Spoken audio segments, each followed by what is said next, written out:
जीतो जीतो, तुम जहाँ कहीं भी हो मंच पर चले आओ। आज पेपर में बहुत अच्छा चीज दिया है। सरकार चाहती है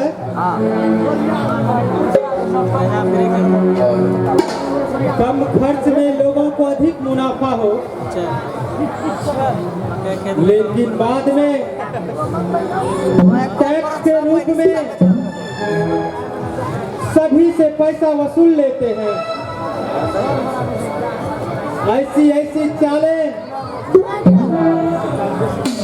चलती है। हम सभी लोग अब सचेत हो गए हैं। अपने हिसाब से अपना काम करना है। आगे जो होगा वह देखा जाएगा।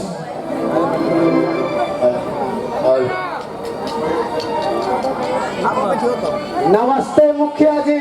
नमस्ते, आओ बैठो। कैसे आना हुआ?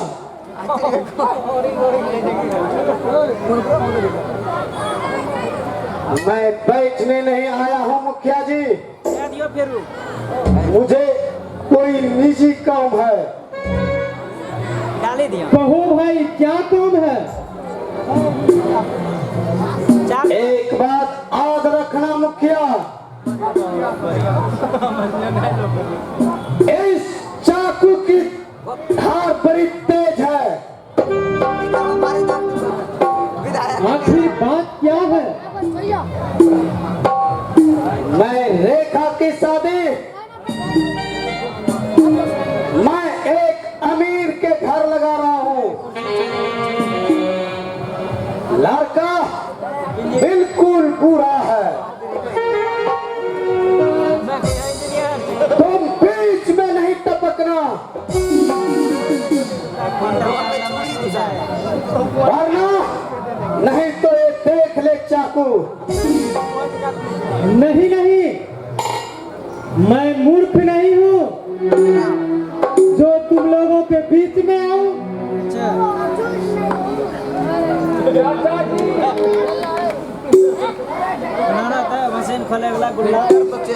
कौन है भाई? अंदर चले आओ जरा। अच्छा तो मैं चला। ठीक है।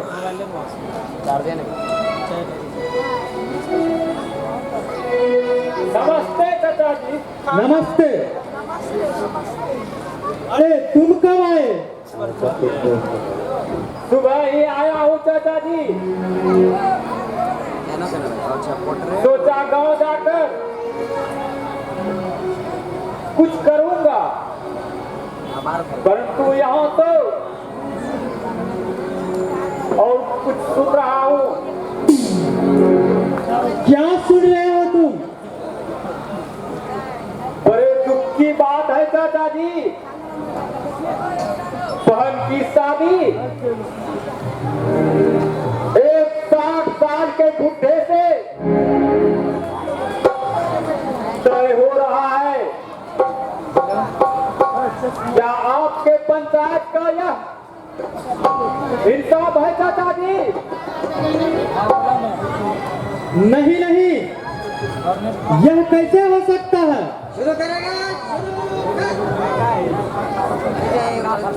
इसके विषय में मुझे कोई मालूम नहीं है। अरे क्या कहते हैं चाचा जी? कौवे आपके गांव ले जा रहे हैं और आपको पता ही नहीं है।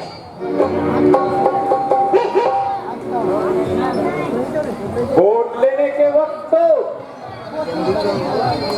पूरियां थकवाते हैं, खुशमत रखते हैं, और आपके गांव की खबर तक नहीं।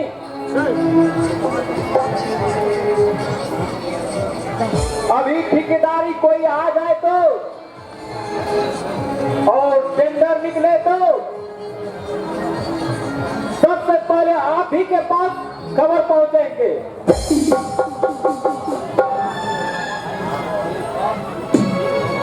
अरे मेरी बात तो सुनो अजीत। रेखा तुम्हारी अपनी बहन भी नहीं है, फिर मैं कुछ सुनना नहीं चाहता, सिर्फ देखना चाहता हूं। इन समाज भोले वाले गरीब सच्चा से दिए और इस गांव के गुंडे और धनवानों का दबाव न हो। काश ऐसा होता। अरे बेटा, मुझे किसी की शादी वादी से कोई नहीं मतलब है।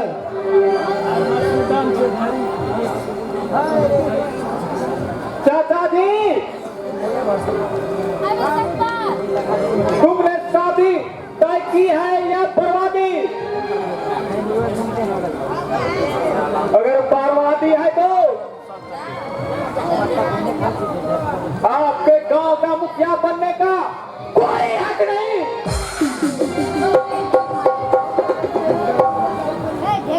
एक भोली भाली मासूम को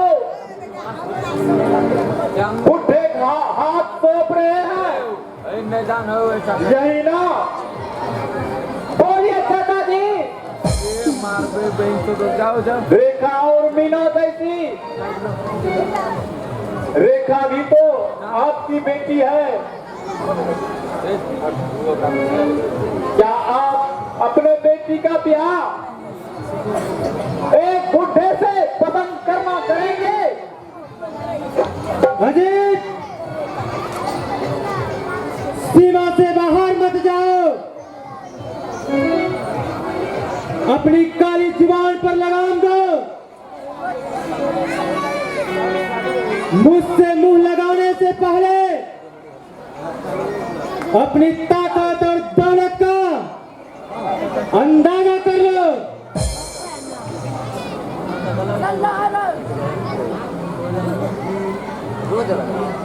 इसकी ताकत और दौलत को मन में चूर होकर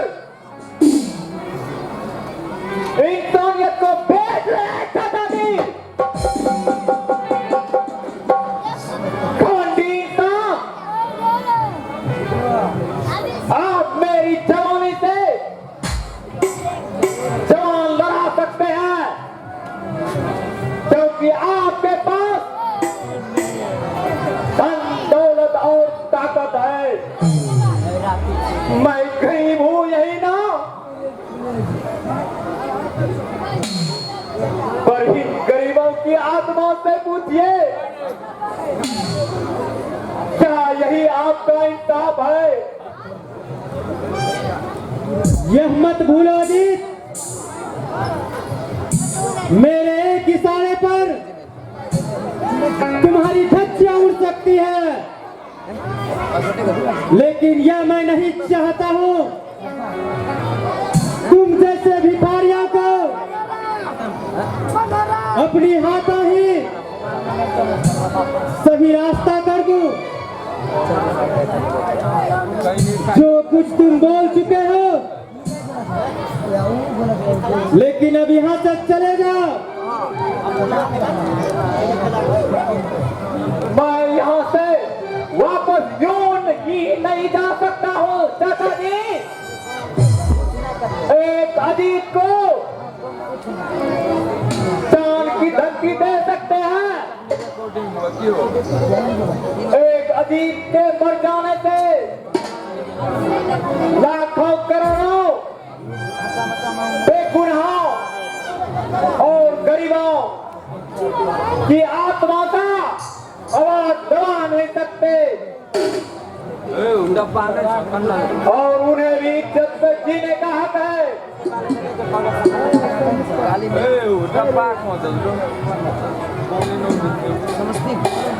और इन्हें भी मान चाहिए, इनके रंगों में भी आपके जैसे लाल खून दौड़ते हैं। फिर आपने उसमें क्या अंतर है? अरे अजीत, तुम फिजूल में ही गर्म हो जाते हो। अच्छा ये बताओ, तुम क्या शादी तय हो गई है? हाँ चाचा जी, शादी तय हो गई है। एक जीतू गुंडे ने मोहन को लोभ देकर उसे मजबूर किया। रेखा की शादी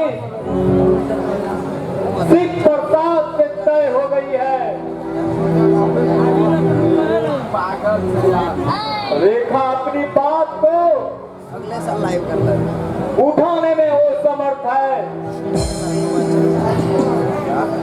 दूसरी तरफ प्रभास के पिता कान भर दिए गए हैं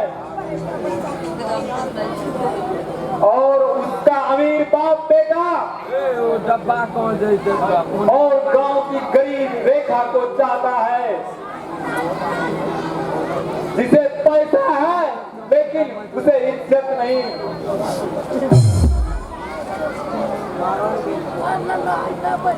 यह शादी कब होना तय हुई है? सुना है परसों बारात आएगी। मैं सब तो डब्बा के ले लो। तब तो मुश्किल है जी। डब्बा लेना छो। क्या मुश्किल है चाचा जी? दारू ला। मैं तो कल ही गंगा पार जा रहा हूँ क्या करें हम? गीता के लिए लड़का देखने। आप 2 दिन रुक जाइए चाचा जी, बाद में चले जाइएगा। नहीं अजीत, मुझे जाना जरूरी है। मैं जानता हूँ आज कोई ना कोई बहाना जरूर करेंगे। आप गुंडे से भयभीत होकर आप अपने समाज की चिंता बेच रहे हैं।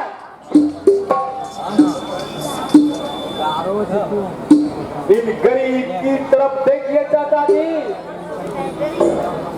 इसके सीने में एक दर्द है,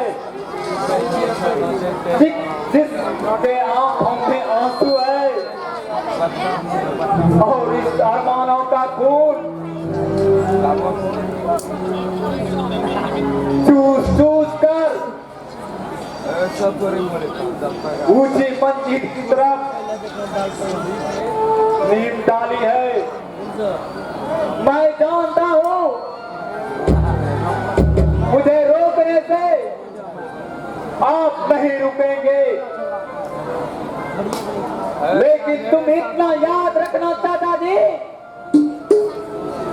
इन गरीबों की आंसुओं से एक गंगा निकलेगी, लेकिन एक आप जैसे स्वार्थी लोग एक लोरी ठीक ठीक कर दिएंगे।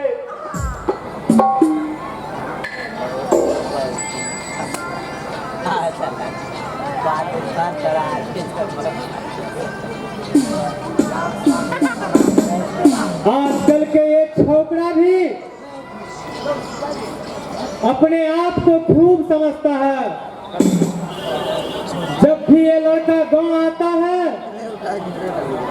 कुछ न कुछ हल्ला गुल्ला करते ही रहता है।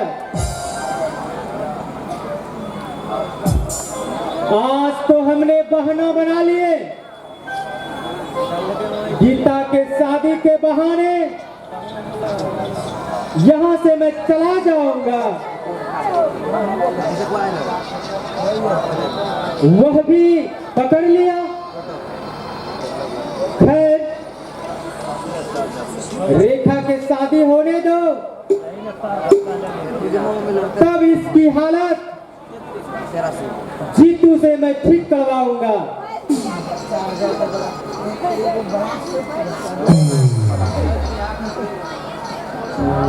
अच्छा, इन छोकरे को कुछ सबक सिखाना ही पड़ेगा। यह मेरे विरुद्ध समाज को भड़काता है, मुझे चुनाव में हराना चाहता है। अब इसे अपने रास्ते का जो कांटा है उसे साफ करना ही पड़ेगा। इसे तो जीतू ही साफ कर सकता है। चलते हैं अब हम जीतू से मिलने।